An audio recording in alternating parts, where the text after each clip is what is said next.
All right, all right, all right. You can't make this shit up. Joel Hawksley, David Washington, we are your hosts from the Jay and Washington Network. And today we look at the retail giants proposing larger punishments for petty thefts. Stores like Walmart, Target claim major losses from crimes like shoplifting. Will Florida implement stricter punishment? Let's go, Joel. Oh, David, I stand retail theft as a former law enforcement officer and a retail manager, and I believe it remains a significant challenge for the retail industry in the United States, impacting retailers and consumers in various ways. Here's a breakdown of the statistics if you want them, David. So Yes, I can please. so financial impact on the retailers, right? So losses, the National Retail Federation, not the Florida Retail Federation, but the National Retail Federation estimates that retail theft results in $94.5 billion in losses in 2021, representing an average of 1.41% of total retail sales. This translates to an average loss of $461.86 per a shoplifting incident. That's one incident. Now we have this new thing called organized retail crime, uh, referred to as ORT, which involves a coordinated effort by criminals to steal large quantities of merchandise, accounting for nearly $50 billion of total losses in 2021. Um, and shrinkage, right? Now, a lot of people might not understand what shrinkage is, but shrinkage is which it refers to the unaccounted for inventory losses, including theft, employee dishonesty, and damage. And that's estimated cost retailers about 1% or 3% of sales annually. So the shrinkage is the least of the problem, and that's controlled by inventory. That's controlled by inventory. Um, Also, you have losses in you have to pay for security costs. So retailers have to spend billions of dollars in annual security measures, uh, product availability. Stores they have to limit the availability of a certain item. Have you ever tried to buy a condom and you have to go through six or seven, different security things? And if you want to go get your, what is it nowadays? Just your shaving cream or your. Now you have to go to the for over the counter medicine. You have to actually go to the pharmacist. So these are these are impacting. What it does for the consumer is it gives them higher prices, it reduces the product selection, and it has safety concerns. So all of that being said, this is definitely a geographical thing. I don't know if Florida's in that big impact, but um, so I'm going to take and be very specific on this one. Um, After listening to the podcast, retail, I forgot what they call it, rent. I, I forgot it off the top of my head, but after listening to the snarkiness of the commentator and how he blames us all on big box stores, this is a lobby that's trying to protect you, the consumer, against uh, petty theft, shoplifting. We're going to use a lot of different terms today, um, but yeah, I don't see this is retailers trying to protect consumers, and their lobbyists are, you know, the lobbyists do a good job as far as this, and it's prosecutors have a option to whether they want to prosecute to the maximum extent of the law. So I don't see this as anything more than a industry trying to protect themselves from and their consumers. How say you, David? Um, e- Retail theft is a problem. Shoplifting, as we see in our social media, is increasingly becoming highlighted in newsreels. Shoplifting is nothing new. The organized shoplifting, um, that seems to be more prevalent based on what we see on media and social media and so forth and so on. I just don't understand how. a group of hooded individuals could walk into a Louis Vuitton store or a local grocery store or retail store and not trigger some suspicion as that large group of individuals are walking towards that particular store, or the mobs that we've seen that I've seen based on my interest in Chicago and downtown Chicago, how this doesn't alert local law enforcement as large group of individuals are gathered and move on the magnificent mile. And the number you quoted was about approximately 93, 95 billion dollar loss for Yeah, retailers. Is that correct? yeah. In 2021, I Okay. didn't. These statistics come out um, pretty slow because they try to be as accurate as possible. Correct. But yeah, it's $94.5 billion in losses in 2021, representing the average of 1.41%. So if you look at the overall with the amount of theft, right, that's Mhm. $461.86. Right. Take all that money and put it together for each incident. But then the organized retail crime, which you're talking about, which is which is interesting. It's new, right? And it's fascinating. So when you get the video footage, it's intriguing. So that's why Correct. this is really the media is focusing on because it's a wow factor. But Hmm. that's about $50 billion in 2021. So out of Right. the 94.5 billion, now take that. It's 50 billion of that is now organized retail crime. That leaves you Mhm. only 44.5 billion in your petty theft, your regular shoplifting. Uh, so yeah, I mean, big numbers, Dave. Big numbers. I wanted to make sure I had numbers when I came in here because this is an industry I'm familiar with. I used to work in the logistics portion, or what you call the back room of uh, a Target store. So I've seen the merchandise come in. I've seen it go out. I've seen employees come in and go out in handcuffs. So it's not something that Mhm. we. But it's only 1%. But then listen, David, that's only 1% to 3% of the employee being taken out, or the person going in and taking a few items. And Out of that 94.5 billion, only 3% of that is coming from the person that you know is doing this for need. mm, and as we look at this particular issue on the retail business side, I also want to look at a similar issue as far as wage theft that we talked about before. And on the annual basis, we're seeing close to $20 billion in overtime pay being denied workers. And annually, these are based on the U.S. labor statistic numbers. On the annual basis, we're seeing about $50 billion, about $50 billion annually in wage theft.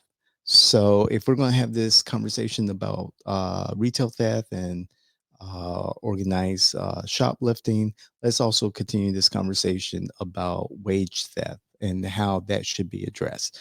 Granted, Well, $250 million was recovered by the labor department to compensate individuals who were not compensated appropriately. And believe we had a recent situation here in Orange County, Florida, where a restaurant was found liable for wage theft, not paying its workers hundreds of thousands of dollars. And the U.S. Labor Department was able to reclaim some of that money and has charged that particular business owner to pay its employees.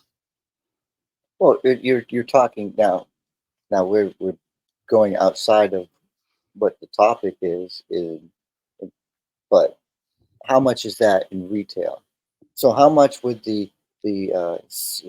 how important would that be for the lobbying group, retail federation, to uh, be responsible for how much of that? How much is retail responsible for that $50 billion in loss? A lot of that is because a lot of that comes from the fact that you have several. uh, employees that are exempt employees. The difference between an exempt employee is they don't they qualify for overtime, but they don't understand how their overtime works. They don't usually claim their overtime. 60 hours a week is uh, a given amount of time that an exempt employee works under their salary. Anything beyond that is compensatable. Um, a lot of times we hear terms like comp time. Comp time there is no such thing as truly. There's no such thing as comp time.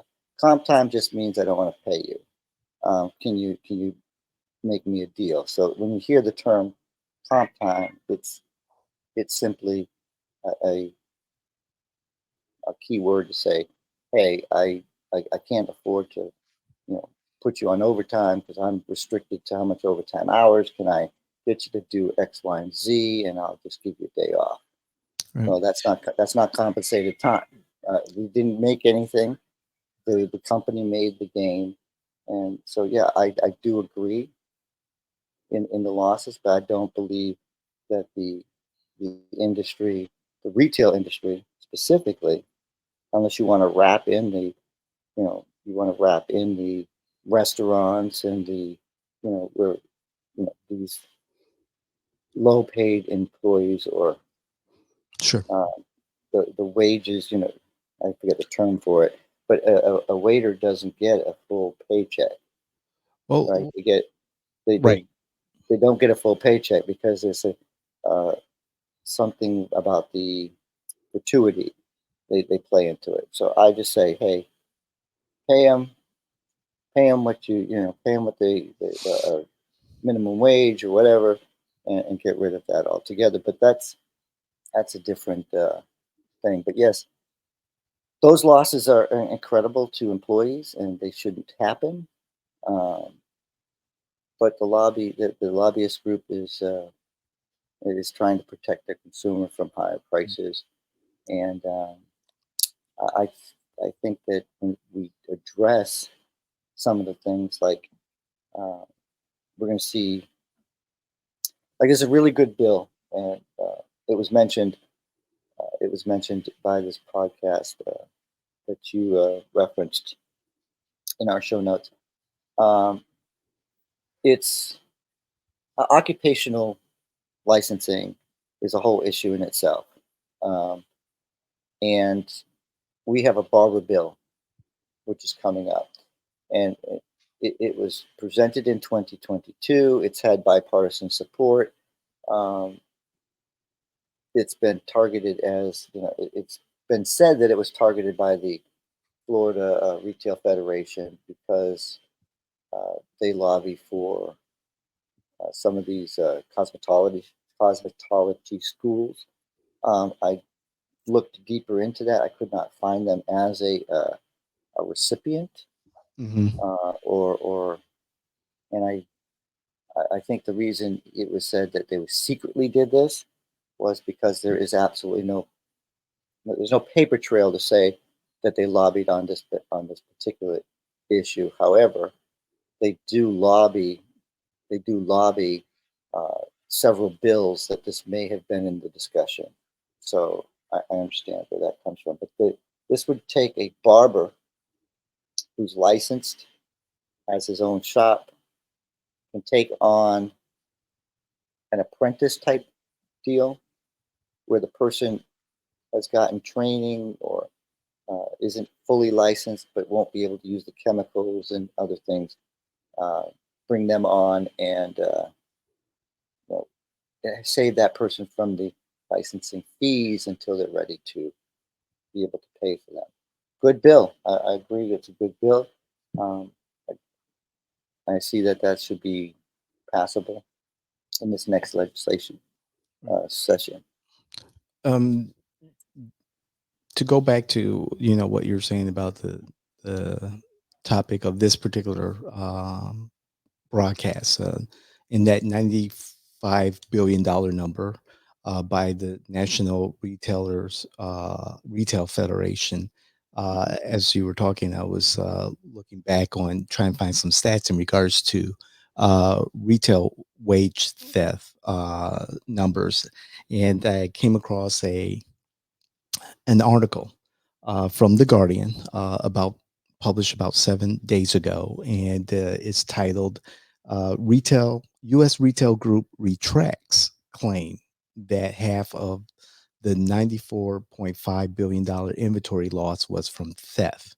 And it goes on to say that the industry group, the National Retail Federation, has retracted the claim that organized retail crime accounted for nearly half of the shopping industry's $94.5 billion losses due to shrink. I say that in air quotes, in 2021. The number was based on testimony by one of its lobbyists in testifying in front of Congress. So that number is has been You know, retracted, the and number that the number's been adjusted. You just mentioned shrinkage. The shrinkage has changed because the shrinkage was higher. It's only 1% and to 3% of the annual sales. So they may have adjusted their numbers as far as the organized retail crime, uh, but shrinkage is still low. So I see where you're coming from, but still the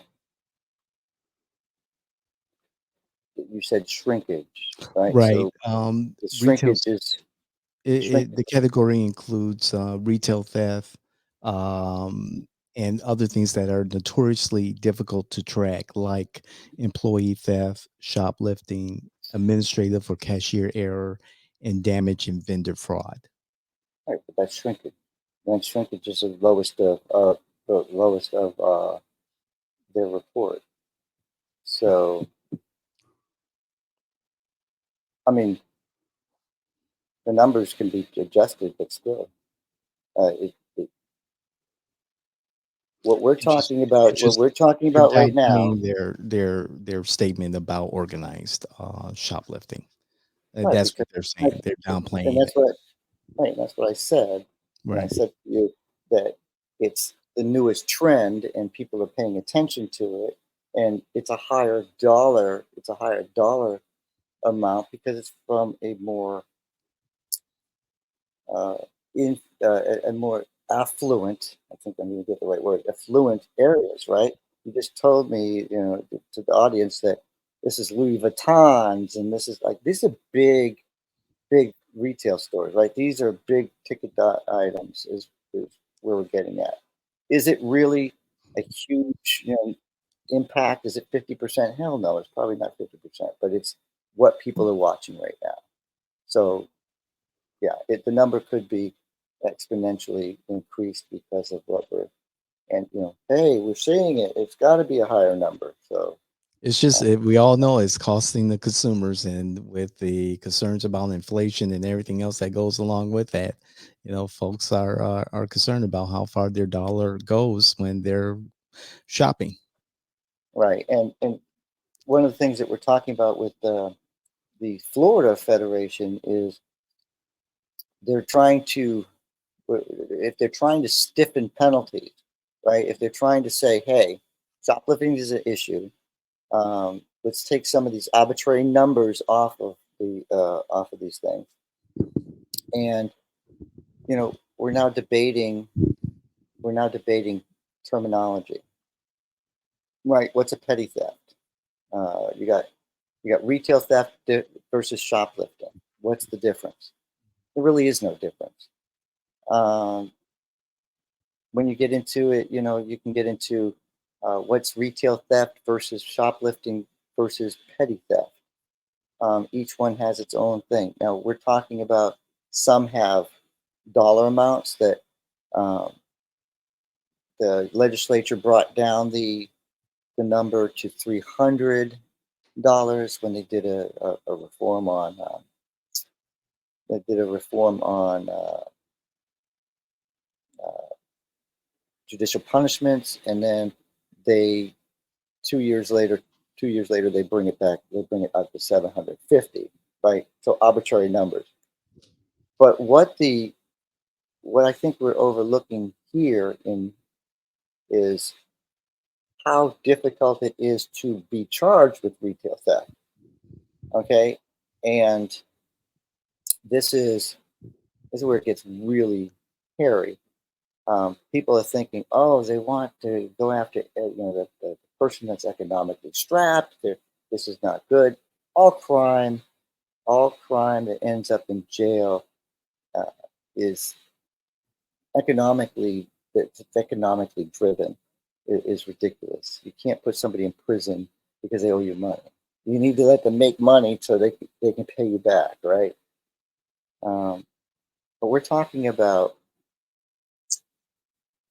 three. We're talking about at least so retail crime. Uh, at least three incidences with 10 items, at least in 1 month. Two separate stores with at least 10 items. So I mean, and then there's a little bit more criteria. There's a lot that goes into being charged with retail theft. It's not you take an accumulation of the different crimes that this one individual has done. So it's like, okay, if there's not two retailers with 10 items, or at least 10 items stolen, if there's not like, so I remember looking this. So we're not talking about Target and Walmart having a lobbyist out there trying to put make everything a felony, as the article as this sounds like. So I agree, David. Uh, there are employers that take advantage of employees, but again, like you say, with inflation being so incredibly high right now, this is a moment where we really need to start, you know, controlling our theft. Got to try to uh, limit this. But retailers also are kind of giving you a shot, giving you a shot to, for shrinkage anyway, right? Here's an example. I I'm a trained cashier. I've worked behind a cash register. Do you think I really like to go in and scan my own items? Hell no. Do you think I fear scanning my own items and making a mistake and getting caught at the door for a mistake? Yeah, hell yeah. I don't get paid to be the cashier. I shouldn't have to scan my own goods. And then you have the person that actually does find an opportunity in that. There's a joke where we say, hey, I went to the cashier and it ended up being $350 for my groceries. So I said, no, just cancel my transaction, put everything in my cart, and decided to go through the self checkout, and it only cost me 200. Dun dun dun. So uh, There's a yeah, lot so that the retail industry needs to address in regards to wage theft, retail theft, and you know, you've been in the business. I've been in the business. I think you've been in the business a little bit more in depth than I have, and it's this is something beyond my station. I just know that although inflation is coming down, gas prices and food prices are volatile. Um, there there has to be a better way without trampling over our freedoms to ensure that one when we do go shopping that we're getting a good value and quality. Two, that we're safe and when we go shopping, and three, that everyone gets a fair deal. So that's my final word. I agree. David, this is a great topic. Understand how your shopping experience affects you. Um, Mhm. Comment. Tell us what you think. You think it's the big guy against the little guy, or do you just think this is business as usual? Like, share, subscribe. Tell us what you think. And you know what? You can't make this shit up. There's three sides to every story. Your side, my side, and the real side, the true side. Take care. Thanks, everyone.